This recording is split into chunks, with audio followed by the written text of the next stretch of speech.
Comienza la terapia aquí en El Canto del Grillo, en este Viernes Santo, con Sergio García. ¿Qué tal, Sergio? ¿Cómo estás? Hola, buenas noches. Gracias por acompañarnos también esta noche aquí en El Canto del Grillo. Gracias. Muy buenas noches. Esta noche tan especial en la que, bueno, lo hemos comentado anteriormente, la tertulia y esas procesiones de Semana Santa que procesionan por distintos lugares de España y en los que estos días en los que muchísima gente está de vacaciones disfrutando de un merecidísimo descanso. Y evidentemente nos encontramos también en estos días de asueto, de relax, con las fobias que pueden aparecer justo precisamente en estos días, Sergio. A lo mejor durante el año están ahí como enmascaradas o disfrazadas, y en estos días en los que a lo mejor pues tenemos que viajar, tenemos que coger un avión, tenemos que convivir con muchísima gente, aflora eso que tenemos ahí escondido. Sí, así es. Lo que suele suceder es que en Semana Santa o en vacaciones hay diferentes tipos de fobias que la población padece de una manera pues más acentuada, porque durante el resto del año han estado larvadas. ¿Qué puede suceder? Pues mira, acabas de dar en una de las claves, la fobia a volar. Esto se llama también aerofobia y tiene que ver cuando las personas tienen que emprender un viaje y comienzan a tener una pequeña ansiedad. Empieza de manera ligera, pero poco a poco los síntomas se van agudizando y dejan de hacer ese vuelo con la familia, ir a ese lugar que tanto querían, y por lo tanto, pues aquello que no conocían durante el resto del año, en este momento pues causa síntoma, hay una disrupción y hay una interferencia en su vida diaria, en su vida cotidiana, para poder disfrutar. Pues esto en ocasiones sucede y sería esa fobia a volar. ¿Qué otras fobias se dan? Se pueden dar, hablabas de las Semana Santa y hablabas de las procesiones. En muchos casos hay una agorafobia. ¿Esto qué quiere decir? Los espacios abiertos, en los cuales voy caminando y parece que tengo que estar resguardado frente a algo que me proteja, porque si estoy frente a un espacio abierto o con la multitud, pues eso me causa cierta inquietud, que en un momento determinado puede parecer una cosa normal. Oye, pues si ahí es un sitio diferente, es un lugar al que uno ha viajado, o incluso los sentimientos religiosos que son tan importantes, y uno puede decir, me está sucediendo algo parecido. No, pero una agorafobia ya tiene que ver más con que voy a evitar el ir a esos lugares, que me encuentro muy mal, que comienzo a tener palpitaciones, a respirar más fuerte, y por lo tanto pues se da de una manera que me impide mi vida y mi desarrollo normal. Yo al hilo de esto te quería preguntar, a lo mejor quizás ahora mismo estamos, seguramente mucha gente está en la madrugada en Sevilla, en otras procesiones en Málaga, en otros lugares de España, en Zamora también asistiendo a una procesión, y a lo mejor en ese momento él no ha sentido nunca ese agobio, esa fobia, pero puede aflorar por la cantidad de gente que pueda haber a nuestro alrededor y podemos estar empezando a hiperventilar incluso. Exacto, cuando comienzo a hiperventilar, eso ya es un síntoma, es una señal, que si se queda simplemente ahí, pues ha sido un ligero síntoma y no se ha desarrollado. No tenemos que preocuparnos en ese caso. En ese caso tendríamos que continuar con nuestra vida diaria, incluso no poner más el acento en nuestro cuerpo. Lo que suele suceder es que cuando comienzo a hiperventilar me angustio, y entonces con esa angustia comienzo a interpretar todo lo que me sucede en base a mi yo, o en base a cómo yo creo que tendría que estar, y eso, en vez de calmarme, lo que hace es que acrecienta la situación, y eso es el caldo de cultivo para que aflore una mayor ansiedad y por lo tanto se desarrolle la fobia. Claro, pero también esto se puede dar de forma anecdótica, sin que sea un síntoma de una fobia o de algo que se pueda volver a repetir. Lo digo porque yo esos síntomas los tuve en la proclamación del rey, porque fui a la Plaza de Oriente a verlo y había tal cantidad de gente que me dio un ataque de ansiedad porque me veía... Pero he ido a otros tipos de acontecimientos y no ha pasado nada. Es decir, no tiene por qué ser siempre una fobia, puede ocurrir. No tiene por qué repetir, y puede ser simplemente un episodio puntual de una ansiedad situacional. Que eso fue lo que te sucedió a ti en ese hecho en concreto, en relación al rey y a ese evento. La reunión de gente, a la cantidad. La proclamación. Pero es eso, el problema vendría si nos condiciona la vida. Eso es, y si se repite. Es en la repetición donde yo me doy cuenta que es lo problemático. Es decir, para que podamos hablar de ansiedad se tienen que repetir los síntomas, tiene que haber un periodo de 6 meses donde han ido increciendo y por lo tanto a partir de ahí se puede elaborar un diagnóstico. Todo lo demás pues pueden ser rasgos o cuestiones situacionales que se pueden resolver y por lo tanto no irá más. Entonces lo tenemos que pensar también de esa manera. Es un pensamiento sano. Esto me ha sucedido y no me tiene por qué volver a pasar. Entonces, en tu caso lo resolviste así y hay personas que si nos están escuchando y piensan que va a ir a más, es bueno que consulten a un especialista. ¿Para qué? Para que no se vuelva a repetir, para que les dé herramientas para que se haya quedado única y exclusivamente en una cuestión situacional. ¿Qué otras fobias se pueden dar estos días, Sergio? Pues también se puede dar claustrofobia, que sería justo lo contrario, el miedo a los espacios cerrados. De pronto toda la familia sale o se da pie, ¿no? O se invita por la climatología. Esperamos que continuemos así y que salgamos a la calle y entonces es como si las paredes se nos viniesen encima. Y uno comienza a sentirse mal, a sentirse que quiere salir y también se da una especie de fobia social, es decir que al mismo tiempo hay alguna situación a resolver con ciertas personas y veo que la casa pues me está agobiando. Bueno, pues esto tendría que ver con esa claustrofobia. ¿Y se puede decir que es una extensión de la ansiedad, la fobia, o qué es exactamente? Sí, exacto. Las fobias siempre se enmarcan dentro de los trastornos de la ansiedad. Entonces podríamos decir que es como un apellido, que es como algo que está dentro y enmarcado dentro de la ansiedad. Si no hay angustia previa, no podríamos estar hablando de fobia. ¿Y se puede tener fobia a estar con una persona en concreto? Con otras sí, porque es la fobia social, ¿no? La conocida como fobia social. Sí. Pero tener fobia a un compañero, una compañera, o esto no, esto solamente un odio y ya está. Chema, ¿qué nos quieres contar? Oye, pues es muy... No hay nada detrás de esto, vale. Es personal, que quede claro. Oye, pues es muy interesante lo que planteas. Se puede dar justo esta situación y además es frecuente. Lo que pasa que no la llamamos fobia social, lo llamamos que hay cierta persona a la cual uno lo tiene manía, lo tiene aversión, lo tiene cruzado como dices, pero aquí no se llega a diagnosticar o a ponerle justo esa etiqueta, pero es fundamental porque en ocasiones la fobia social se esconde una animadversión a X persona. Claro, sí, tienes toda la razón. Es decir, que frente a todo esto, lo interesante es ir delimitando cuáles son los estímulos, las personas que realmente pienso que me están produciendo todo esto. Y a partir de ahí, pues nos damos cuenta de que en ocasiones es más una que una multitud.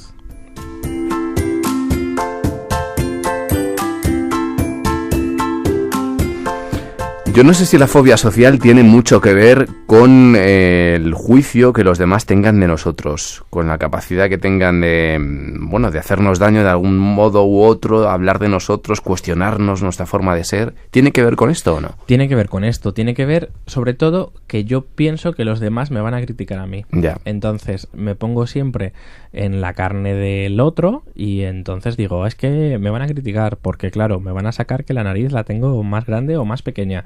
Y me van a decir que no me expreso bien. Entonces, en el fondo, pongo a alguien interpuesto de un poco pantalla, pero soy yo el que estoy pensando así. Ya. O en el fondo, también soy yo el crítico.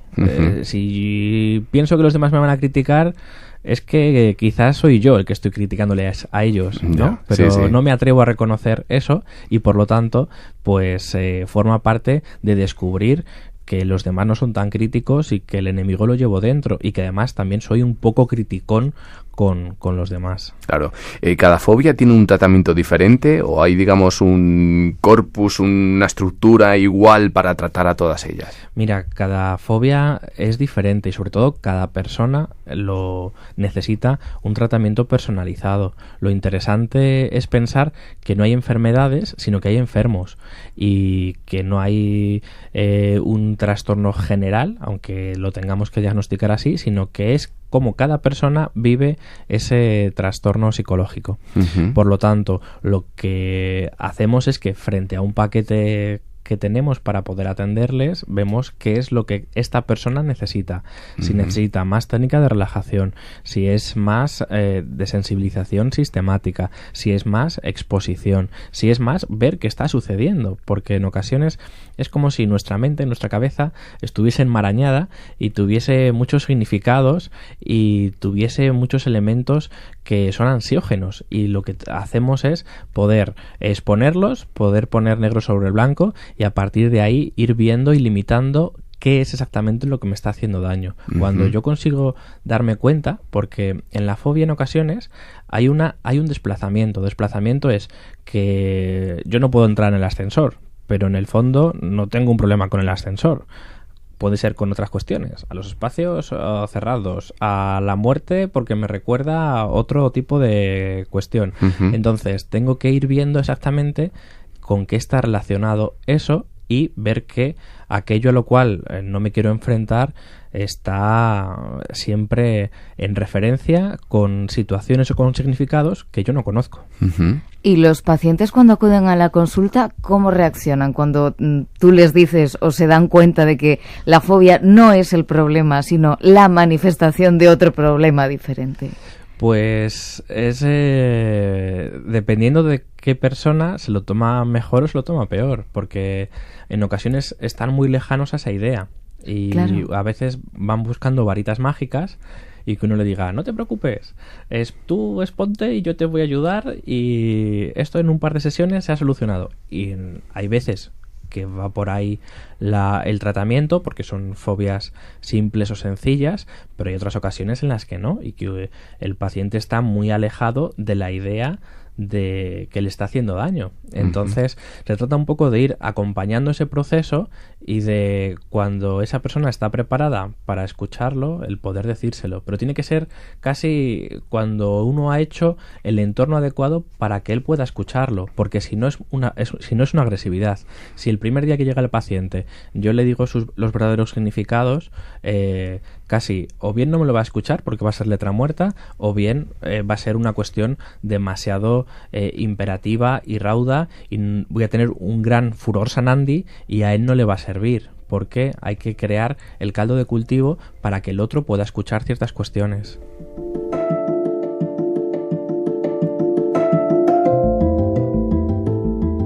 Continuamos aquí en la terapia con Sergio García, nuestro psicólogo. ¿Son iguales las fobias para los niños que para los adultos? No, no son iguales. En los niños son muy fáciles de solventar y aquí habitualmente suelen venir padres e hijos y los padres nos ayudan como coterapeutas, nos dan mucha información y el niño habitualmente resuelve en un par de meses, viniendo una vez a la semana, y suelen ser muy sencillas y además se involucra mucho todo el entorno familiar. Con el adulto es diferente, por lo que decíamos antes, porque hay una gama de significados que se desconocen y que en ocasiones se necesitan clarificar. Entonces con ellos ya es más complicado. Con los niños, sin embargo, es mucho más fácil y uno se plantea, ¿no? Y dice, qué bien, cómo ha salido el caso, ha sido efectivo y ha tenido muy buen pronóstico. ¿Y en todos los casos son igual de limitantes estas fobias o me imagino que habrá grados, ¿no?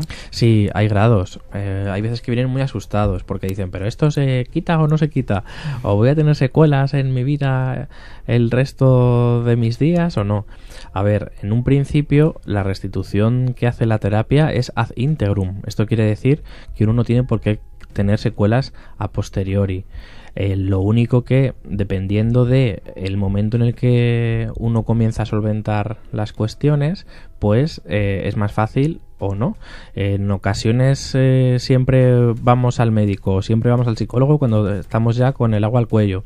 Entonces aquí es más complicado, cuando ya han tenido que medicarse, cuando han pasado por situaciones donde han tenido experiencias muy limitantes frente a su vida, frente a diferentes momentos traumáticos, y por lo tanto eso ya va a requerir una mayor profundización y por lo lo tanto eso sí que va a ser más limitante. Entonces cada caso es diferente y lo interesante es que cuando comiencen a haber diferentes síntomas acudan al especialista, porque las fobias tienen muy buen pronóstico, pero es necesario cogerlas a tiempo. Y siempre es necesaria la ayuda de un profesional, porque yo recuerdo ver en estanterías de librerías tu miedo a volar, o sea, que en 10 pasos, o vuelve a, no sé, a lo que sea, con autoayuda. No es así, ¿verdad? No es así. O bueno, si estamos hablando... Claro, es que el término fobia se ha generalizado, o se ha vulgarizado. Entonces, ahora fobia lo llamamos a un montón de situaciones. Sí, es verdad. Le ponemos xenofobia. Sí. A partir de ahí... Muchos sustantivos se les coloca el apellido de fobia, sí. Claro, y eso quiere decir que tenemos miedo a algo, pero realmente no es una fobia como tal diagnosticada. Claro, no es lo mismo una fobia que homofobia, que eso es diferente, claro. Por ejemplo. O xenofobia. Sí. Exacto. Claro. No es igual el tener cierta inquietud frente al avión que tener una fobia que me está limitando y que yo no puedo volar y que he tenido diferentes experiencias. Entonces, inquietud, se hizo una encuesta hace poco y el 70% de las personas que montaban en avión tenían inquietud al principio. Y uno dice, ¿cómo puede ser? Porque los datos lo que dicen es que es el es medio más seguro del mundo. Bueno, Exacto. Eso yo me lo sé porque yo tengo un poco de miedo a volar también. ¿Sí? Pero todo esto me lleva a pensar, Sergio, si realmente vivimos, nos desenvolvemos en una sociedad miedosa, llena de miedos. Generalmente sí. ¿A qué se debe? Somos una sociedad que tenemos miedos y que un poco los sacamos a flor y que en vez de centrarnos en lo positivo, pues nos centramos en lo exagerado o siempre pensamos en contra o que va a salir una cuestión mal en vez de pensar que podría salir a favor. ¿Qué se debe? Pues hemos evolucionado de esta forma. Si analizamos los medios de comunicación, que vosotros lo hacéis, sí. pues ahí podemos tener una explicación. Es como si el ser humano de manera primitiva o de manera más natural le saliese siempre lo más fácil, y lo más fácil es o bien lo amarillo o justo la exageración o la catástrofe. Pero lo interesante es que cuando más humanos somos es cuando hacemos el trabajo de que eso que nos sale de manera primitiva pues lo vayamos reconvirtiendo y pongamos pensamientos que sean saludables, que tengan que ver con pensar a favor del otro o que la situación va a salir bien y que no nos quedemos solamente en la víscera o que no nos quedemos detenidos en un síntoma, porque hay una gama múltiple de diferentes pensamientos y formas de ver la vida pues muy bonitas. Oye, ¿y las fobias se entienden de sexos? ¿Se dan más entre los hombres o entre las mujeres? Mira, dependiendo de las fobias se dan más en ellas o en ellos. Si pensamos, por ejemplo, en fobia a volar, son más ellas, un 55% frente a un 45%. Pero en general lo que se puede decir es que en ellos pueden ser un poco más intensas y en ellas pueden ser más largas en el tiempo. Es como si para ellos el síntoma estuviese más agudizado y sin embargo a ellas les costase más deshacerse de él. Estamos ya finalizando la terapia de hoy, en este día tan especial, en este día de Viernes Santo. Yo no sé, algún consejo para terminar, Sergio, para los oyentes que ahora mismo a lo mejor están asintiendo y están diciendo, pues yo efectivamente puede que lo que tenga es una fobia a lo que sea, fobia a espacios abiertos, a espacios cerrados, a montar en avión, a estar con gente.